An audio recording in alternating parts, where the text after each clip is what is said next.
Assalamu alaikum wa rahmatullahi wa barakatuh. Surah An'am. This is a Makki surah with 165 verses. For the sake of understanding, we divided this surah into the following 6 sections. Verses 1 to 73. This surah begins with the praise of Allah and a reminder of clear signs of Tawheed and resurrection within a person's self and in the universe. The pagans of Makkah are warned that the previous generations were destroyed when they denied prophets. Allah says, travel throughout the land to see the fate of those who disbelieved in the past. Allah has taken upon Himself to be merciful. No one can benefit us, nor anything can harm us without the permission of Allah. The disbelievers will wish, when they see hellfire, that they could go back to the world and make things right. The Prophet ﷺ has no power to bring miracles except by Allah's permission. Allah brings hardship and poverty to make us humble.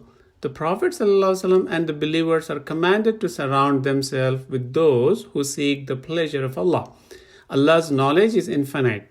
He knows what is in the land and sea. Not even a leaf falls without His knowledge.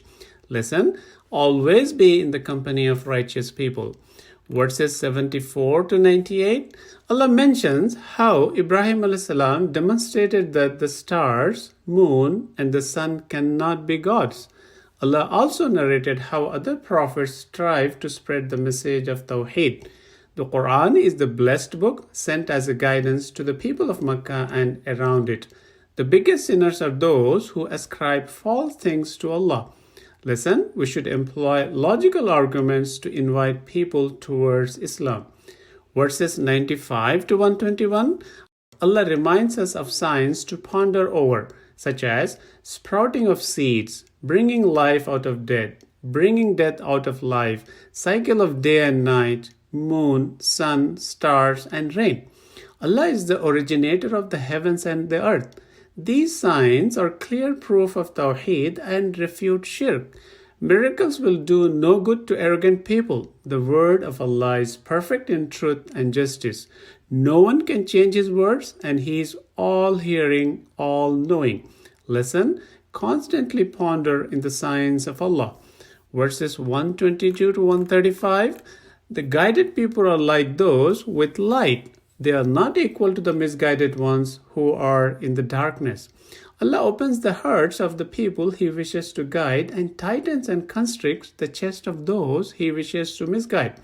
On the day of judgment, disbelievers will confess and testify against themselves.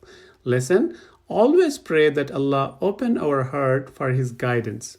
Verses 136 to 147, Allah mentions some superstitions the pagans of Makkah had about crops and cattle. Allah refutes all those fabrications. Allah will severely punish those who make up lies about Him.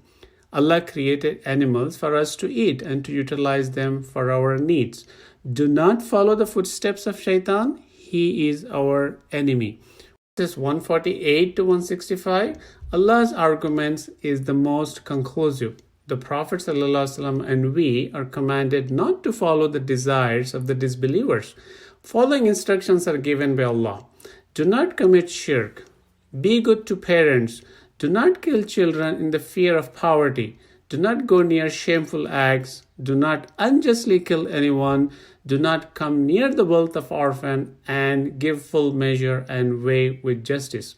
Allah will never require of any soul more than what it can afford.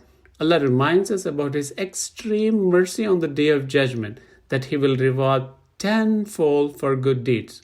We are ordered to say that we are on the religion of Ibrahim a.s. Allah says, قُلْ إِنَّ صَلَاتِي وَنُسُكِي وَمَحْيَايَ وَمَمَاتِي لِلَّهِ رَبِّ الْعَالَمِينَ. Surely my prayer, my worship, my life, and my death are all for Allah, Lord of all worlds. Assalamu alaikum wa rahmatullahi wa barakatuh.